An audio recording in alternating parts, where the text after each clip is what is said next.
Hello students, welcome to Learn Me Now. Today we are going to learn simple, compound and complex sentences. आज के इस video में हम सीखेंगे कि सिंपल सेंटेंस क्या होते हैं, कंपाउंड सेंटेंस क्या होते हैं और कॉम्प्लेक्स सेंटेंसेस क्या होते हैं. Let's start.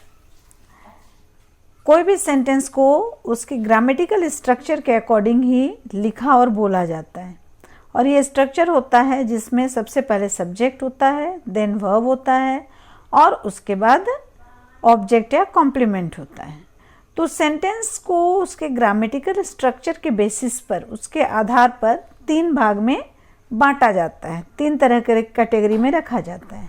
पहला होता है सिंपल सेंटेंस, दूसरा होता है कंपाउंड सेंटेंस और तीसरा होता है कॉम्प्लेक्स सेंटेंस. चलिए इन्हें अलग अलग से देखते हैं. सिंपल सेंटेंस, सिंपल जिसको कि हम साधारण भी कहते हैं, मतलब कोई भी छोटा सेंटेंस, साधारण सेंटेंस को सिंपल सेंटेंस कहा जाता है. इसे अगर देखें ग्रामर के अकॉर्डिंग तो ऐसा सेंटेंस जिसमें सिर्फ एक क्लॉज होता है. क्लॉज का अर्थ जिसमें एक सब्जेक्ट और एक फाइनाइट वर्ब होता है, उसको क्लॉज कहते हैं. तो जिस सेंटेंस में सिर्फ एक सब्जेक्ट और एक फाइनाइट वर्ब हो वह सिंपल सेंटेंस कहलाता है. जैसे Sam is a handsome boy. इस पूरे सेंटेंस में सब्जेक्ट है सैम और वर्ब है इज. तो इस सेंटेंस में सिर्फ एक सब्जेक्ट और एक वर्ब है, इसलिए ये एक सिंपल सेंटेंस है. Next example, he lives in my colony. इस सेंटेंस में ही सब्जेक्ट है और लिव्स इसका फाइनाइट वर्ब है. बाद के जो वर्ड्स हैं वो कम्प्लीमेंट है. तो सिर्फ एक सब्जेक्ट ही और एक वर्ब लिव्स होने के कारण ये सेंटेंस सिंपल सेंटेंस है. Next, Soni likes mangoes. इस सेंटेंस में भी एक ही सब्जेक्ट है और वह है सोनी, एक ही वर्ब है वह है likes. Next example, she goes to school. इस पूरे सेंटेंस में भी एक सब्जेक्ट है सी और उसका वर्ब है गोज. तो इस तरह से हम देख रहे हैं कि जिस सेंटेंस में एक सब्जेक्ट और एक फाइनाइट वर्ब हो वो सिंपल सेंटेंस है. नेक्स्ट है कंपाउंड सेंटेंस. कंपाउंड मीन्स मिला हुआ, जो जुड़कर बनता हो. तो ये जुड़कर बनेगा क्या? तो ऐसा सेंटेंस जिसमें दो मेन या इंडिपेंडेंट क्लॉज होते हों और दोनों क्लॉजेस जो हों वो कोऑर्डिनेटिंग कंजंक्शन से जुड़े होते हों, उनको कंपाउंड सेंटेंस कहते हैं. तो ये इंडिपेंडेंट का अर्थ क्या होता है? ऐसे सेंटेंस जो अपना मीनिंग खुद ही कंप्लीट कर लेते हों, वे इंडिपेंडेंट सेंटेंस कहलाते हैं. तो इस तरह से दो इंडिपेंडेंट सेंटेंस को जब हम कोऑर्डिनेटिंग कंजंक्शन से जोड़ देते हैं और एक लंबा सेंटेंस बनाते हैं तो उसको हम कहते हैं compound sentence. Let's see the example, I took my bag and went to school. ये एक लंबा सेंटेंस है जिसमें दो क्लॉजेस हैं और दोनों ही क्लॉजेस इंडिपेंडेंट हैं. जैसे आई took my bag, I subject है, टूक वर्ब है और माई बैग क्या है? उसका ऑब्जेक्ट है. तो ये पूरा क्लॉज जो है पूरा मीनिंग देता है. अगर माई बैग के बाद फुल स्टॉप डाल दिया जाए तो ये अपने आप में एक सेंटेंस बन जाएगा. इसीलिए इसको हम लोग इंडिपेंडेंट क्लॉज कहते हैं. आगे बढ़ें. एंड एक कोऑर्डिनेटिंग कंजंक्शन है, मतलब दो समान क्लॉज को जोड़ने वाला कंजंक्शन.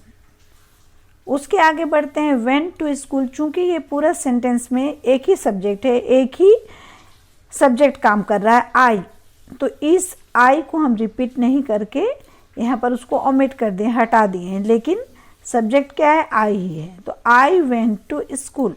ये आई वेंट टू स्कूल में आई सब्जेक्ट हुआ, वेंट वर्ब हुआ और टू स्कूल उसका कॉम्प्लीमेंट हुआ. तो इस तरह से ये भी एक इंडिपेंडेंट क्लॉज है. तो I took my bag and I went to school, इस तरह से ये एक सेंटेंस, अलग अलग दो इंडिपेंडेंट क्लॉज होने थे। ये दोनों इंडिपेंडेंट क्लॉज को जोड़ने वाला कौन है? Coordinating conjunction and. तो इस तरह से ये सेंटेंस बन जाता है एक compound sentence. Next example, I like playing cricket but my friend likes football. यहाँ आई लाइक प्लेइंग क्रिकेट एक इंडिपेंडेंट क्लॉज है। इस क्रिकेट के बाद अगर फुल स्टॉप लगा दें तो ये एक सेंटेंस बन जाएगा। दूसरा है माई फ्रेंड लाइक्स फुटबॉल। यहाँ माई फ्रेंड लाइक्स फुटबॉल को अगर अलग से लिखें तो ये भी एक इंडिपेंडेंट क्लॉज है जो एक अपने आप में सेंटेंस बन सकता है। इन दोनों क्लॉजेस को कनेक्ट कर रहा है बट, जो एक कोऑर्डिनेटिंग कंजंक्शन है। Next example, either he will go to market or stay home. यहाँ आइदर और ये कोऑर्डिनेटिंग कंजंक्शन है और he will go to market एक इंडिपेंडेंट क्लॉज है और दूसरा ही विल स्टे होम। यहाँ पर ही और विल को अगेन हमने रिपीट नहीं किया है ही को। ही विल स्टे होम एक अलग इंडिपेंडेंट क्लॉज है, दोनों को जोड़ा है कौन? Either or. Next, she is ill yet she works at home. She is ill एक इंडिपेंडेंट क्लॉज है, इसमें सी सब्जेक्ट है, इज वर्ब है। सी वर्क्स एट होम ये अनदर इंडिपेंडेंट क्लॉज है, सी सब्जेक्ट है, वर्क्स वर्ब है और ये दोनों क्लॉजेस को ज्वाइन कर रहा है येट, ये कोऑर्डिनेटिंग कंजंक्शन है। तो इस तरह से हम देख रहे हैं कि दो क्लॉज जो कि इंडिपेंडेंट हों, अलग कर देने पर एक सेंटेंस का काम करते हों, उनको जोड़ने वाला कोई कोऑर्डिनेटिंग कंजंक्शन रहे और इससे सेंटेंस बने तो ये कंपाउंड सेंटेंस होता है। अब हम देखें कि ये कंपाउंड सेंटेंस को हम कैसे एनालाइज कर सकते हैं, मतलब कैसे समझ सकते हैं कि ये कंपाउंड सेंटेंस ही है। तो इसको समझने के लिए हमें क्या करना होगा? सेंटेंस को ब्रेक करना होगा। किसमें? दो कोऑर्डिनेट क्लॉज में। दो क्लॉज है तो दोनों को अलग अलग भाग में बांटना होगा और दोनों को अलग अलग लिखना होगा। पूरे फुल में जैसे हम लिखते हैं एक क्लॉज को, वैसे सब्जेक्ट और वर्ब देते हुए लिखेंगे। फिर उसमें जो ओमिटेड वर्ड है, जैसे कि अगर एक ही सब्जेक्ट दोनों क्लॉज में आता है तो हम सेकेंड वाले सब्जेक्ट को ओमिट कर देते हैं, नहीं लिखते हैं, वो हिडन रहता है। तो उस ओमिटेड वर्ड को भी हमें लिखना है और फिर उसमें जो कंजंक्शन आया है उस कंजंक्शन को अलग करेंगे, सेपरेट करेंगे और तब हम देखेंगे वो कंजंक्शन क्या है, कोऑर्डिनेटिंग है या सबऑर्डिनेटिंग है। तो अगर वो कोऑर्डिनेटिंग कंजंक्शन हुआ और हमारे दोनों क्लॉजेस इंडिपेंडेंट हुए, मतलब हम समझ जाएंगे कि वो कंपाउंड सेंटेंस है। चलिए एक एग्जांपल देखें। आइदर यू और he has brought this gift. यहाँ यू सब्जेक्ट है और ही सब्जेक्ट है, तो इसको अगर हम अलग करें तो क्या होगा सेंटेंस?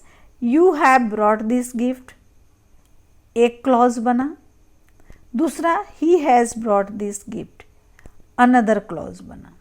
तो ये दो क्लॉजेस हैं जिसको कौन सा कंजंक्शन जोड़ा है? आइदर और। Either you have brought this gift और he has brought this gift, ये पूरा सेंटेंस बनता है। लेकिन इसमें हमने यू और ही कर दिया तो बाकी का जो वर्ब है वो अंडरस्टूड है, तो इसलिए ये कंपाउंड सेंटेंस बना। नेक्स्ट सेंटेंस देखते हैं। Ram wanted to buy a new car but he had no money. तो रूल के अकॉर्डिंग इसको हम एनालाइज कैसे करेंगे?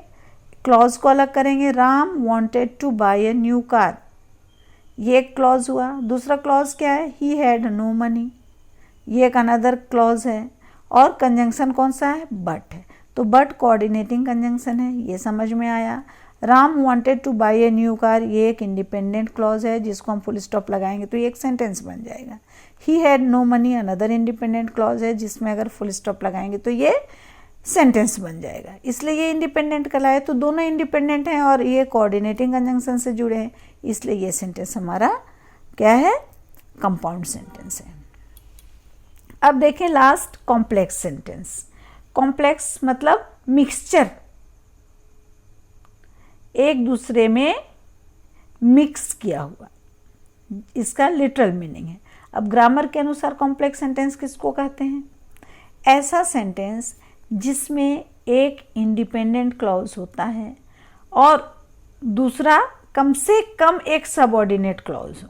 एक इंडिपेंडेंट क्लॉज जरूर हो और कम से कम एक सबऑर्डिनेट क्लॉज, उसके बाद और कोई दूसरा क्लॉज भी इसमें जुड़ सकता है, लेकिन एक इंडिपेंडेंट और एक सबऑर्डिनेट क्लॉज हो तो उसको हम लोग कॉम्प्लेक्स सेंटेंस कहते हैं। और ये जो क्लॉजेज होते हैं ये सबऑर्डिनेटिंग कंजंक्शन से जुड़े होते हैं। तो कंजंक्शन के चैप्टर में हमने पढ़ रखा है कि कोऑर्डिनेटिंग कंजंक्शन कौन कौन होते हैं और सबऑर्डिनेटिंग कंजंक्शन कौन कौन होते हैं। तो ऐसा सेंटेंस जिसमें एक इंडिपेंडेंट क्लॉज और एक सबऑर्डिनेट क्लॉज हो और दोनों को जोड़ने के लिए सबऑर्डिनेटिंग कंजंक्शन का यूज़ किया गया हो, वो कॉम्प्लेक्स सेंटेंस है। चलिए देखें एग्जाम्पल में। This is the bag which I bought yesterday. इसमें दो क्लॉज है, एक है दिस इज द बैग, ये इंडिपेंडेंट क्लॉज है, और दूसरा है विच आई बॉट यस्टरडे, ये सबऑर्डिनेटिंग क्लॉज है। सबऑर्डिनेटिंग क्लॉज क्या है? जो सबऑर्डिनेटिंग कंजंक्शन से शुरू होता है, जैसे कि यहाँ विच से शुरू हुआ है, तो विच सबऑर्डिनेटिंग कंजंक्शन और इससे शुरू हुआ है ये sentence which I bought yesterday, तो ये सबऑर्डिनेटिंग कंजंक्शन है। दोनों को मिलाकर जो सेंटेंस बना वो कॉम्प्लेक्स सेंटेंस है। I was studying while my sister was playing. I was studying ये इंडिपेंडेंट क्लॉज है और while my sister was playing ये सबऑर्डिनेटिंग क्लॉज है, और ये दोनों को कनेक्ट करने वाला कौन है? वाइल, जो कि सबऑर्डिनेटिंग कंजंक्शन है, तो इसलिए ये कॉम्प्लेक्स सेंटेंस है। Next, although he was sick he went to office. यहाँ although he was sick subordinating conjunction है और he went to office independent clause है। तो ऑल्दो जो सबऑर्डिनेटिंग कंजंक्शन से शुरू हुआ है ये क्लॉज सबऑर्डिनेट क्लॉज हुआ, और ही वेंट टू ऑफिस ये डायरेक्टली अपना अलग इंडिपेंडेंट क्लॉज है, अपना मीनिंग दे रहा है, इसलिए ये इंडिपेंडेंट क्लॉज है। Next, she went when I came. She went independent clause है, व्हेन सबऑर्डिनेटिंग कंजंक्शन है, इससे शुरू हो रहा है व्हेन आई केम, ये क्लॉज सबऑर्डिनेट क्लॉज। तो इस तरह हम देख रहे हैं कि एक इंडिपेंडेंट क्लॉज और एक सबऑर्डिनेट क्लॉज मिलाकर जो सेंटेंस बनता है उसको कॉम्प्लेक्स सेंटेंस कहते हैं। अब हम देखें कि कॉम्प्लेक्स सेंटेंस को एनालाइज कैसे करेंगे, उसको पहचान कैसे पाएंगे, ये सबऑर्डिनेट क्लॉज है। तो इसके लिए हमें देखना है कि सेंटेंस में जितने भी फाइनाइट वर्ब्स हैं उनको हम पिक करें, छांटें और ये नोट करें कि उतने ही क्लॉजेस होंगे जितने फाइनाइट वर्ब्स होते हैं। मतलब एक क्लॉज में एक फाइनाइट वर्ब होता है, तो जितने फाइनाइट वर्ब्स होंगे उतने ही क्लॉजेस हमारे होंगे। अब इन क्लॉजेस में से हमें प्रिंसिपल क्लॉज फाइंड आउट करना है। प्रिंसिपल क्लॉज मतलब जो इंडिपेंडेंट क्लॉज होता है, जो मेन क्लॉज होता है, जिस पर कि दूसरा सबऑर्डिनेट क्लॉज डिपेंड करता हो, किस लिए? अपने मीनिंग को पूरा करने के लिए। अब अगला हमें ढूंढना है सबऑर्डिनेट क्लॉज, तो वैसा क्लॉज जो कि मेन क्लॉज पर डिपेंड करे अपने मीनिंग को पूरा करने के लिए, क्योंकि प्रिंसिपल क्लॉज जो है वो तो इंडिपेंडेंट है, अपना मीनिंग पूरा करता है, लेकिन सबऑर्डिनेट क्लॉज जो है जो अपना मीनिंग पूरा नहीं कर पाता है, इसलिए वो डिपेंड करता है प्रिंसिपल क्लॉज पे। तो इस तरह से हमें प्रिंसिपल क्लॉज और सबऑर्डिनेट क्लॉज को पहचानना है। Let's see the example. I am sure that he will win the match. यहाँ फाइनाइट वर्ब्स कौन है? एक एम है और एक विन। यहाँ दो वर्ब हैं, तो दो वर्ब हैं मतलब दो क्लॉजेस होंगे। तो प्रिंसिपल क्लॉज क्या है? आई एम श्योर, मैं श्योर हूँ। ये प्रिंसिपल क्लॉज है, ये अपना मीनिंग कंप्लीट कर रहा है, इसलिए ये प्रिंसिपल या मेन क्लॉज है, इंडिपेंडेंट है। That he will win the match, कि वह मैच जीतेगा। तो ये कि वह मैच जीतेगा, ये सेंटेंस का मीनिंग कंप्लीट नहीं हो पा रहा है। क्यों मैच जीतेगा, तो क्या कहना चाह रहा है इसके बारे में? तो ये that he will win the match, ये क्या है? सबऑर्डिनेट क्लॉज है, और ये मीनिंग पूरा करने के लिए आई एम श्योर पर डिपेंड कर रहा है।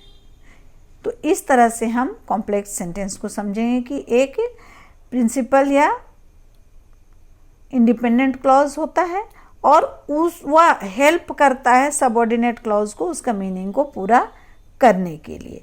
तो इसलिए सबऑर्डिनेट क्लॉज वाला सेंटेंस क्या हो गया? कॉम्प्लेक्स सेंटेंस हुआ। अगला एग्जाम्पल देखें। Although he was sick he went to office. यहाँ पर ऑल्दो ही वॉज सिक में एक वर्ब है वॉज, ये फाइनाइट वर्ब है। ही वेंट टू ऑफिस में अनदर वर्ब है वेंट, ये भी फाइनाइट वर्ब है। मतलब दो फाइनाइट वर्ब्स हैं तो दो क्लॉजेस होंगे। अब इसमें प्रिंसिपल क्लॉज क्या है? ही वेंट टू ऑफिस, और सबऑर्डिनेट क्लॉज क्या है? ऑल्दो ही वॉज सिक। तो मैंने आपको बतलाया कि सबऑर्डिनेट क्लॉज वही होता है जो सबऑर्डिनेटिंग कंजंक्शन से स्टार्ट होता है। तो यहाँ ऑल्दो से शुरू होने वाला, ऑल्दो सबऑर्डिनेटिंग कंजंक्शन है, इससे शुरू हो रहा है जो सेंटेंस वह है ही वॉज सिक, इसलिए ये सबऑर्डिनेट क्लॉज है। तो यहाँ हम देख रहे हैं although he was sick, although he was, यद्यपि वह बीमार था। तो ये यद्यपि वह बीमार था तो क्या हुआ? ये अपने मीनिंग को पूरा नहीं कर रहा है। तो यद्यपि वह बीमार था वह ऑफिस गया, तो ये ही वेंट टू ऑफिस, वह ऑफिस गया, ये मीनिंग को पूरा कर दे रहा है इसका कि यद्यपि वह बीमार था वह ऑफिस गया। अगर हम दोनों क्लॉज को अलग करें तो हम पाएंगे कि ही वेंट टू ऑफिस, ये एक इंडिपेंडेंट क्लॉज है, वो ऑफिस गया, ये तो मीनिंग पूरा कर रहा है, इसको किसी की आवश्यकता नहीं है अपने मीनिंग को पूरा करने के लिए कुछ वर्ड्स की। लेकिन ऑल्दो ही वॉज सिक को अपने मीनिंग को पूरा करने के लिए ही वेंट टू ऑफिस पर डिपेंड करना पड़ रहा है। इसलिए ये क्या है? Although he was sick subordinate clause है, और जब सबऑर्डिनेट क्लॉज किसी सेंटेंस में होता है तो वह सेंटेंस कॉम्प्लेक्स सेंटेंस कहलाता है। अब हम देखें कि ये जो सेंटेंसेस हैं इनको हम एक दूसरे में चेंज कैसे करेंगे, ट्रांसफॉर्म कैसे करेंगे। तो सेंटेंस का ट्रांसफॉर्मेशन क्या होता है? तो अभी तक हमने ट्रांसफॉर्मेशन देख ही रखा है कि क्या होता है। तो ट्रांसफॉर्मेशन क्या है? एक प्रोसेस होता है जिसमें सेंटेंस का स्ट्रक्चर को चेंज किया जाता है, इसके मीनिंग को चेंज किए बगैर। मतलब सेंटेंस का स्ट्रक्चर चेंज होगा बट सेंटेंस का मीनिंग चेंज नहीं होगा। कैसे देखते हैं? She must run fast to win the race, ये सिंपल सेंटेंस है। क्यों? क्योंकि यहाँ पर एक सब्जेक्ट है सी और एक ही फाइनाइट वर्ब है रन, उसको दौड़ना चाहिए। आगे जो आप देख रहे हैं टू विन, कहेंगे कि मैम टू विन भी तो वर्ब है, तो ये विन यहाँ क्या है? वर्ब का काम नहीं कर रहा है, ये इन्फिनिटिव का काम कर रहा है। टू विन जो हमने पढ़ रखा है इन्फिनिटिव नॉन फाइनाइट वर्ब में, तो ये यहाँ पर वर्ब का काम नहीं कर रहा है, इसलिए ये फाइनाइट वर्ब नहीं कहलाएगा। तो ये सिंपल सेंटेंस है। अगला यही चीज देखें, सी मस्ट रन फास्ट और she will not win the race. She must run fast एक इंडिपेंडेंट सेंटेंस है, उसको तेज दौड़ना चाहिए, और she will not win the race, या फिर वह रेस नहीं जीतेगा। तो ये कंपाउंड सेंटेंस है। क्यों? क्योंकि ये और सब जो है वो कोऑर्डिनेटिंग कंजंक्शन है, और इस कोऑर्डिनेटिंग कंजंक्शन के द्वारा ये दो इंडिपेंडेंट क्लॉज जुड़कर एक सेंटेंस बनाते हैं, मीनिंगफुल सेंटेंस, इसलिए ये कंपाउंड सेंटेंस है। लेकिन इसका मीनिंग वही हुआ जैसे सिंपल सेंटेंस में था कि वह सी मस्ट रन फास्ट, उसको फास्ट दौड़ना चाहिए, किस लिए? रेस जीतने के लिए। ये भी मीनिंग वही कर रहा है कि उसको फास्ट दौड़ना चाहिए, या फिर वह रेस हार जाएगा, मतलब रेस जीतने के लिए फास्ट दौड़ना है। अब देखें complex sentence, she must run fast if she wants to win the race. She must run fast independent clause है, और if she wants to win the race ये सबऑर्डिनेट क्लॉज है। क्यों? क्योंकि इफ सबऑर्डिनेटिंग कंजंक्शन है और इससे start हो रहा है, इसलिए ये क्लॉज सबऑर्डिनेट क्लॉज है। तो एक इंडिपेंडेंट क्लॉज और एक सबऑर्डिनेट क्लॉज दोनों मिलकर एक कॉम्प्लेक्स सेंटेंस बनाते हैं। तो ये जो कॉम्प्लेक्स सेंटेंस, इसका मीनिंग क्या हुआ? उसे तेज दौड़ना चाहिए यदि वह जीतना चाहता है। तो तीनों ही सेंटेंस का मीनिंग वही है कि उसे तेज दौड़ना चाहिए। क्यों? रेस जीतने के लिए, नहीं तो वह रेस हार जाएगा, या फिर अगर वो रेस जीतना चाहता है। तो मीनिंग क्या हुआ? सेम हुआ, केवल सेंटेंस का जो स्ट्रक्चर है उसमें चेंजेस आया है। यही सेंटेंस का ट्रांसफॉर्मेशन होता है, जिसको कि हम आगे के वीडियो में सीखेंगे। सो स्टूडेंट्स, आई होप कि सिंपल सेंटेंस, कंपाउंड सेंटेंस और कॉम्प्लेक्स सेंटेंस के बारे में आप अच्छी तरह समझ गए होंगे कि ये क्या होते हैं, कैसे बनाए जाते हैं या कैसे पहचाने जाते हैं। तो आपको मेरा ये वीडियो कैसा लगा, इस पर कमेंट करें। अगर अच्छा लगा तो इसे लाइक करें, शेयर करें और मेरे चैनल को ज़रूर से ज़रूर सब्सक्राइब करें, जिससे कि इसके बाद के आने वाले वीडियो जो कि ट्रांसफॉर्मेशन होंगे सेंटेंस के, सिंपल सेंटेंस को कैसे कंपाउंड में बदलेंगे, सिंपल को कैसे कॉम्प्लेक्स में बदलेंगे, ये सारी बातें हम अगले वीडियोस में देखेंगे। उसका नोटिफिकेशन आपको टाइमली हो पाए। थैंक्स।